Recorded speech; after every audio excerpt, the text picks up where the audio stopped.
একসময় গ্রামের রাস্তায় প্রতিদিন দেখা মিলত পরিশ্রমী ভ্যান চালক জাহাঙ্গীরের। সততার সঙ্গে ভ্যান চালিয়ে ৫ সন্তান আর স্ত্রীকে নিয়ে সুখে শান্তিতেই কাটছিল জাহাঙ্গীর আলমের জীবন। কিন্তু মাত্র ৬ মাস আগে যেন তার জীবনে নেমে এলো অন্ধকার। চিকিৎসকের রিপোর্টে ধরা পড়ে মরণ ব্যাধি ক্যান্সার। আমি একজন ভ্যান চালক। দীর্ঘদিন থেকে আমি অসুস্থর কারণে অনেক ঋণগ্রস্ত হয়ে গেছি। এখন আমার চিকিৎসা চালাতে পারি না। বউ পোলাপান নিয়ে আমরা ৮ জন মানুষ। এখন আমাদের খাওয়া দাওয়া তো থাক দূরের কথা, চিকিৎসা চালাতে অনেক কষ্ট হয়ে যায়। ক্যান্সারের এই নির্মম আঘাতে লক্ষ্মীপুরের আলীপুর গ্রামের জাহাঙ্গীরের জীবনের সব হিসাব নিকাশ আজ ওলটপালট।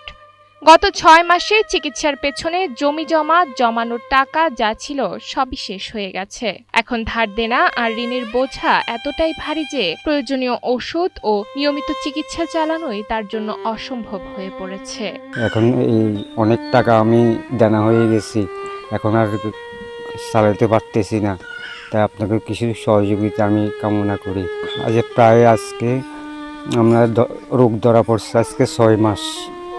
এই ৬ মাসটায় আমি এখন কেমোথেরাপি দিতেছি। জাহাঙ্গীর আলমের পরিবারে রয়েছে ২ ছেলে ও ৩ মেয়ে। বর্তমানে শ্বশুরের দেওয়া ছোট এক টুকরো জমির ওপর নির্মিত জরাজীর্ণ ঘরটি এই ৭ সদস্যের মাথা গোঁজার একমাত্র আশ্রয়। প্রতিবেশীরা জানান জাহাঙ্গীর কখনো কারো কাছে হাত পাতেননি, কিন্তু আজ ৫ শিশুর মুখে দুবেলা অন্ন তুলে দেওয়াও এখন অনিশ্চিত। আমার বাবা অনেক অসুস্থ, কাজ কাম করতে পারে না। আমরা খাবার দাবার অনেক কষ্ট করি। আমরা ভাই বোন ৫ জন। আমার স্বামী দীর্ঘদিন তাই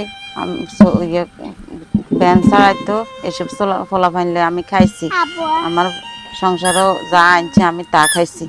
আমার স্বামী দীর্ঘদিন থেকে অসুখ হয়ে গেছে। অসুখ হয়ে জানার পরে আমি চিকিৎসা করাইছি, আর ফুসফুস ক্যান্সার ধরা খাইছে। আমি অনেক টাকা পয়সা খরচ করছি। জীবন মৃত্যুর এই কঠিন সন্ধিক্ষণে দাঁড়িয়ে জাহাঙ্গীর আলমের পরিবার আজ মানবিক পৃথিবীর কাছে আকুল আবেদন জানাচ্ছে। সমাজের বিত্তবান ব্যক্তি, জনপ্রতিনিধি এবং স্বেচ্ছাসেবী সংগঠনগুলোর একটু সহযোগিতাই পারে এই পরিবারটির মুখে হাসি ফোটাতে। নুসরাত তালবিয়া, সময়ের আলো।